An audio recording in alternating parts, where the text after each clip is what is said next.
Finally the rain stopped and Mike and I were able to head south down the Burin Peninsula, stopping in at almost all the coastal villages to the left of the highway on the way.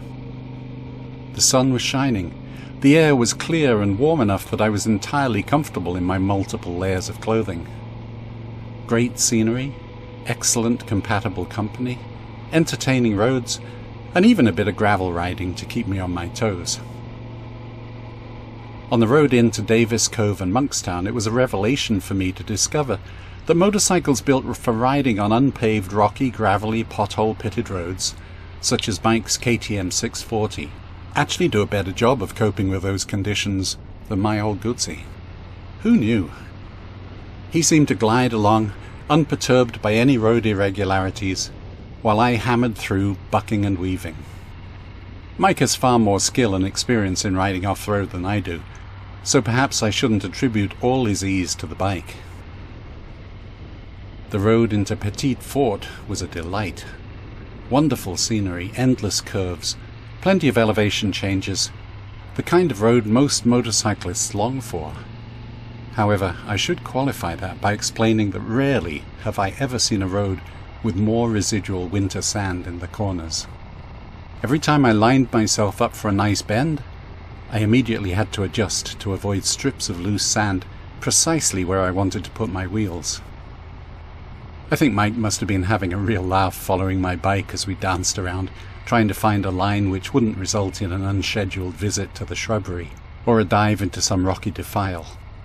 Huge fun. After a dismal supper at McDonald's in Marystown, the only place we could find open, we headed to the peninsula's western shore to find a place to camp. As we rode through the village of Garnish, Mike's bash plate fell off his KTM.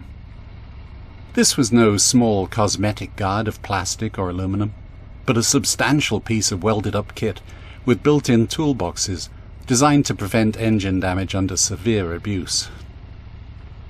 How Mike managed not to get unseated as it tumbled from beneath his engine, I don't know, but we were soon parked while he figured out how best to strap it on the back of his bike.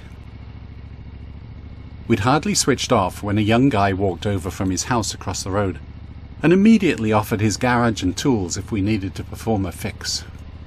Such instant generosity seems to be the hallmark of Newfoundland life. While Mike strapped the guard on top of his pack, I asked the guy if he thought it'd be alright if we camped further along the shore. The answer was the same as I got to the similar inquiry at Cape Ray. No problem. Nobody'll bother you. And he was right. We ended up camped on the shingle beach spit which separates Fortune Bay from the Frenchman's Cove barrageway, and a very fine night it was. The stars were out in abundance, and we were lulled to sleep by the soft tinkle of wavelets on the pebbles along the nearby shore.